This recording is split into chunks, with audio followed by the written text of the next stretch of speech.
Tiene muchos sombreros, Ariel. Tómese de la mano en lo que yo tomo aliento. Saluda a su hermano, bendígalo en el nombre del Señor. Salúdelo. Dije, tómese de la mano, por eso salúdelo. Está haciendo más mejor. También.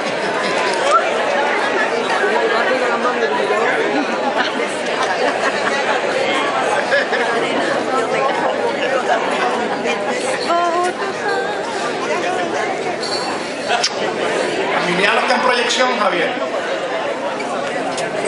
Disculpe que no le doy hoy. Voy a dictar a usted Lucas 12. Ya saludó a todo el mundo y se sabe el nombre y seguro social y fecha de nacimiento. Tome asiento, querido.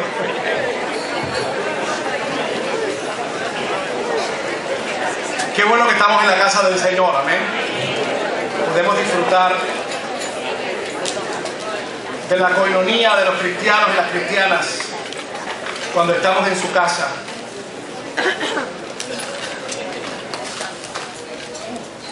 Me traje el iPad de Marcos Andrés, que era mío y él lo cogió. Y tiene protección, pues, ya usted sabe. Yo le invito para que oremos, le demos gracias al Señor. Señor, te damos gracias porque tú estás con nosotros. Y esta reunión en esta mañana, nosotros entendemos que te hemos dado toda la gloria y la honra a ti, porque esa es nuestra intención, como dice la Escritura, al nosotros dar un culto racional a ti, Señor. Gracias te damos. Y ahora, Señor, al nosotros poder reflexionar sobre tu palabra, ponemos nuestra disposición, abrimos nuestros oídos, nuestro corazón, nuestro entendimiento para recibir tu palabra con gozo. Espíritu Santo, ayúdanos a ser hacedores de la misma y no sencillamente oidores de esta palabra. Gracias, gracias por tu presencia. En el nombre de Jesús. Amén. Lucas capítulo 12, versos 4 al 7.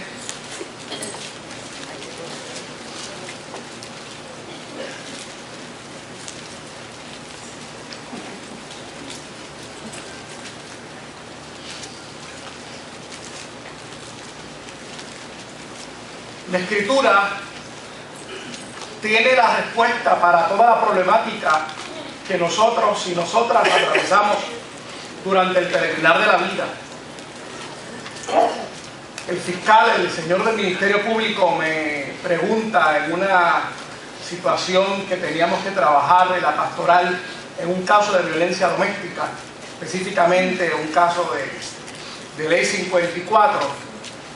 Y me pregunta el fiscal cuando me sienta en el estrado de los testigos: pastor, reverendo, dígame, ¿cuál es su educación? ¿Cuál es su último grado? Yo les puse cuál era mi último grado. No tenía nada que ver con teología. Y entonces, a renglón seguido, me pregunta: ¿y cómo es que usted trabaja con esta situación de violencia doméstica, específicamente en el caso del agresor y en el caso de la víctima? Nota aclaratoria, la pregunta era una pregunta capciosa. Y yo le contesto: señor fiscal, lo que sucede es que nosotros en la iglesia del Señor y nosotros en la consejería pastoral utilizamos las Sagradas Escrituras porque desde la primera página hasta la última página contienen las contestaciones para la problemática humana, como esta problemática que nosotros estamos en esta honorable sala discutiendo en este día. El señor fiscal se dirigió a la jueza y: no más preguntas, su señoría. No era que me la había comido, ni era que yo había dado una respuesta de allá de alto nivel. Sencillamente él quería saber si yo estaba respondiendo de acuerdo a lo que nosotros somos como cristianos o yo iba a responder de acuerdo al conocimiento universitario de consejería y de psicología. Porque si no, automáticamente ya el fiscal tenía un procedimiento para impugnar mi presencia allí porque yo estaba haciendo cosas que no tenía que hacer. Y yo creo que muchas veces a los cristianos y a las cristianas nos pasa lo mismo. La vida nos tira una pregunta y parece que es capciosa, y nosotros entramos en una dinámica anímica muy particular que se llama temor y miedo, y sencillamente no respondemos con la autoridad, no respondemos con la tranquilidad que nos provee la gracia de Dios a través de Jesucristo y su Espíritu Santo, y respondemos como todo el mundo responde, y nos zumbamos, como decíamos allá en Isabela, de pecho ante la vida para responder porque tenemos que responder, porque tenemos que resolver, y a la hora de la verdad nos hemos impugnado como cristianos y como cristianas, y después nos preguntamos: ¿y por qué no he visto yo la mano de Dios en esta situación o en este problema? Y es porque hemos estado llenos de temor y hemos actuado de manera apresurada. Miren lo que dice la Escritura: mas os digo, amigos míos, no temáis a los que matan el cuerpo y después nada más pueden hacer, pero os enseñaré a quién debéis temer. Temed aquel que después de haber quitado la vida tiene poder de echar en el infierno. Sí, os digo, a este temed. No se venden 5 pajarillos por 2 cuartos. Con todo, ni uno de ellos está olvidado delante de Dios. Pues aún los cabellos de vuestra cabeza están todos contados. No temáis, pues más valéis vosotros que muchos pajarillos. Palabra del Señor. Amén, gloria a Dios. Este pasaje también se encuentra en Mateo, en el capítulo 10, del verso 28 al verso 33. Y la intención de Jesús es poder precisamente arrojar luz a sus discípulos, a sus amigos. El capítulo 12, los versos del 1 al 4 reflejan Jesús no solamente hablando a sus discípulos, sino que también manifiesta que había una multitud, o sea, había mucha gente escuchando a Jesús. Los teólogos dicen que este es el corazón ya del ministerio de Jesús y de sus predicaciones y enseñanzas. Jesús inclusive está desafiando a los doctores de la ley, aquellos que estaban enseñando una manera distorsionada de cómo enfrentarse a la realidad. Y también Jesús quiere que sus discípulos y sus oyentes puedan entender lo que es poder contestar a la realidad que se les avecina, a la realidad difícil de ya no estar más con el Maestro, y enfrentarse a un mundo donde ya va a haber cambiado, por medio de la predicación de Jesús, toda esa concepción de cómo hay que contestar y cuáles son, sin querer queriendo muchas veces, aquellas situaciones y cuestiones de la vida que incorporamos a nuestra vida, perdón la redundancia, como ética, como manera de vivir, que nos ocasionan temor. Y cómo los valores asociados a esa ética, los valores que tiene el mundo, que muchas veces nosotros vemos y muchas veces nosotros hasta sin querer también compartimos, no ocasionan libertad, no ocasionan el poder esperar en la gracia de Dios, sino ocasionan temor, ocasionan miedo. Y la Biblia nos invita a nosotros a que nosotros podamos vivir una vida para Dios en plena capacidad de lo que es la gracia de Dios. ¿Qué es eso? Disfrutando de su paz, como dice la Biblia, que sobrepasa todo entendimiento, disfrutando de la coinonía los unos con los otros, disfrutando, como me decía un querido amigo en la noche pasada, en una actividad, me decía, desde que yo llegué a Ministerio Sanador, yo aprendí a a poder corroborar lo que el Espíritu Santo hablaba a mi corazón con relación a la libertad que se vive en Cristo. Y en segundo lugar, aprendí a tener sensibilidad. Poder tener sensibilidad por lo que Dios está haciendo. Dios no hace cosas nada más conmigo. Dios no tiene niños preferidos. Y entonces ese complejo que muchas veces se nos pega como un chicle, cuando se le pega a uno en el zapato, que se le daña el pantalón. Por eso mi ministerio es ahora que es libre de chicle.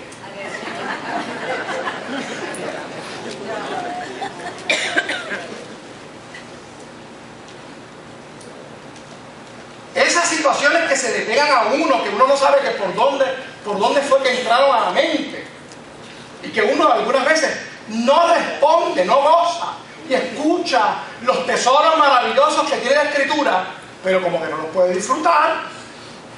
Y uno cree que es para otro. Uno cree que las bendiciones, que las promesas, que la bendición extraordinaria es para otro. Pero para mí solamente, pues, de vez en cuando que Dios diga algo como un chispito y me coge a mí. Pero de lo contrario, como que no veo a Dios. Lo que veo son los problemas. Lo que veo son las circunstancias difíciles. Y muchas veces eso es ocasionado por los valores que el mundo está constantemente bombardeándonos a nosotros y a nosotras. Hay algunas veces, dicen los sociólogos de la religión, que dependiendo de los momentos históricos en que estamos viviendo, muchas veces así nosotros hacemos teología. Si nos vemos bien apretados hasta el cuello, ay, que el Señor venga pronto. Y rápido los pasajes de la segunda venida de Cristo son los primeros que están.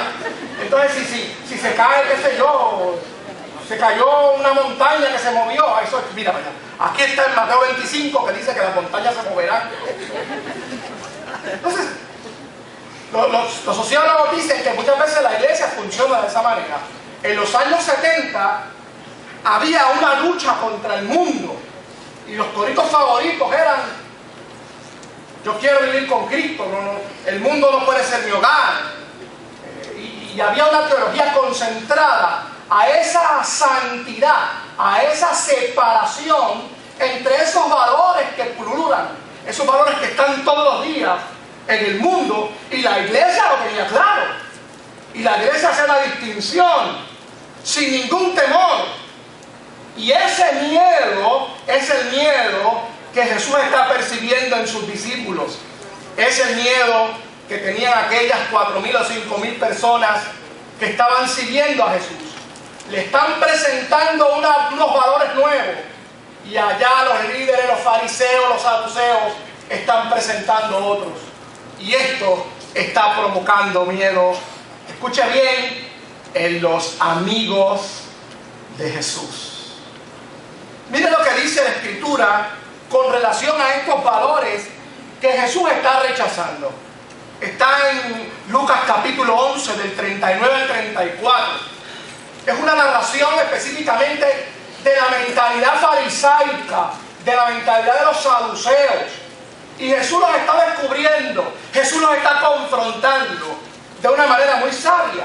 Les está diciendo: cuidado, ustedes pueden estar practicando lo que practica esta gente, pero de una manera muy sutil, porque eso está provocando miedo en ustedes. Eso no está provocando firmeza. Y mire cuáles son estos valores. Jesús lo descubre en Lucas capítulo 11, del 39 al 44, el escritor lo recoge ahí. Pero el Señor le dijo: ahora bien, vosotros los fariseos limpiáis lo de afuera del vaso, del plato, pero por dentro estáis llenos de rapacidad y de maldad. Necios, el que hizo lo de afuera no hizo también lo de adentro.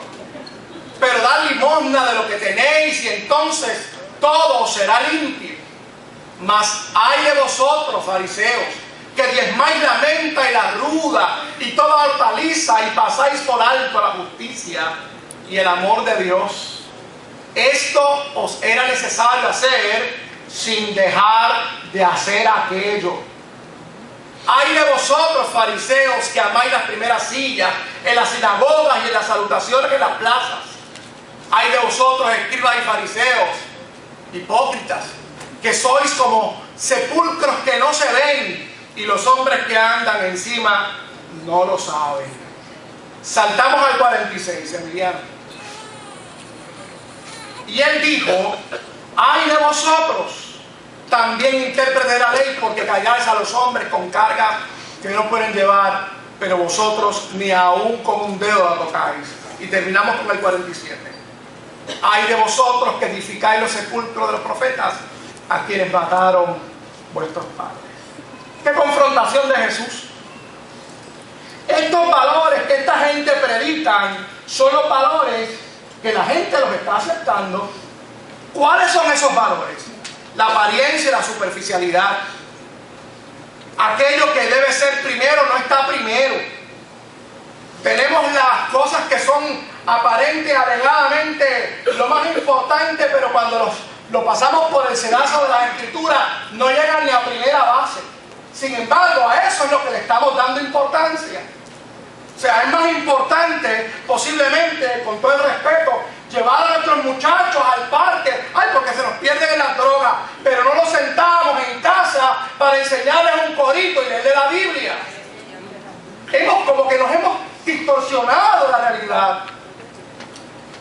Y Jesús dice: es importante llevarlo al soccer y al baloncesto, al balompié, a todo lo que hay que hacer por ahí para abajo, a la pelota, a la natación, pero oye, no hagas esto sin dejar lo otro.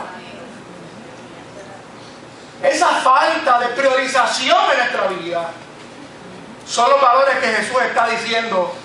Cuando eso no está ahí, después entonces estamos con miedo.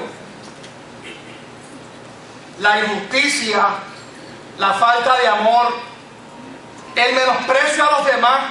Si es PNP yo soy popular, ni para allá van a mirar. Esos pitiyanquis o esos populetes, así se expresan. Claro, los cristianos no hablan así, ni los que están por radio escuchan tampoco eso, ni hablan así. Eso para la gente que no es cristiana. La conveniencia propia y única, y obviamente el estar condenando a los demás. Son los valores que Jesús dice: tenemos que tener cuidado. Eso provoca temor en nuestro corazón. Eso no nos impide vivir con la paz que produce la amistad con Dios. Más adelante la Escritura dice, muy atinadamente, recuerden lo siguiente, que la amistad del mundo es enemistad contra Dios.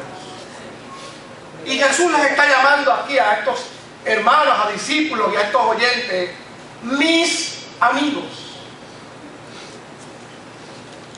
Obviamente, Jesús quiere hacer un planteamiento con relación al temor.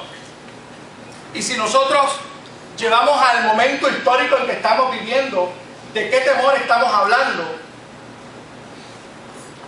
Estamos hablando de la ansiedad, que es la inquietud del ánimo. Estamos viviendo muy ansiosos. Eso es considerado como un cierto temor. Estamos hablando, antes de todo, de ese miedo neurótico que no sabemos de dónde viene, un miedo que la gente le tiene hasta la sombra. Ayer, mientras íbamos hacia una actividad de los matrimonios, allá en Maratí, tenía que hacer un viraje a la derecha y yo estaba en todo mi derecho para hacerlo, estaba legalmente haciéndolo. Pero había un señor como algunos 800 metros de la calle.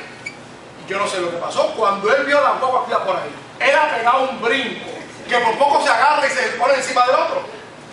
Porque el miedo crónico, ese miedo que hay en nuestra mente, ese miedo agudo, ese miedo neurótico, es producto de la falta de valores que producen paz.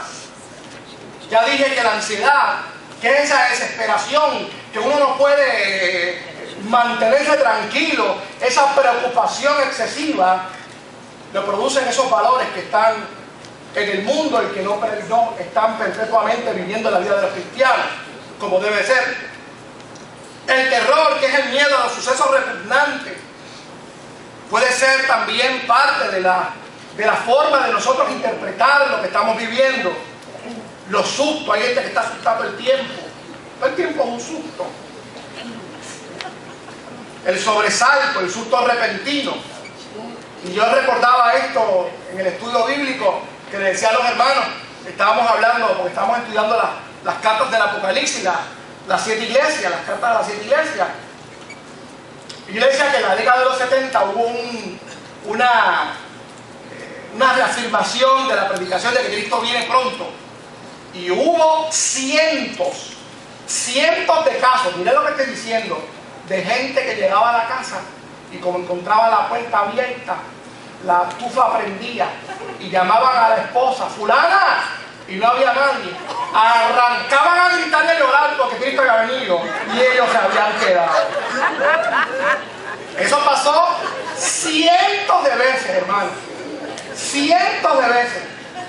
Porque el concepto que había en la cabeza de la relación con Dios por medio de un evento que lo que significa es esperanza y no el centro de la predicación evangélica, que es que Cristo es el Rey de nuestra vida, al estar fuera de contexto producía un susto y un miedo y un horror que no dejaba a la gente vivir en paz.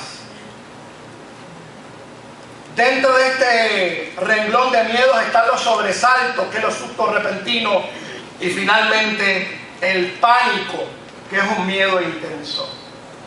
Eso se mezcla con lo que muchas veces nosotros conocemos y obviamente da paso a un cristianismo espiritista, a un cristianismo santero, como otras veces yo he dicho, la gente ungiéndose hasta las uñas porque tiene miedo. Óigame, esto es representación del Espíritu Santo, pero este aceite ni reprende demonios ni sana enfermos.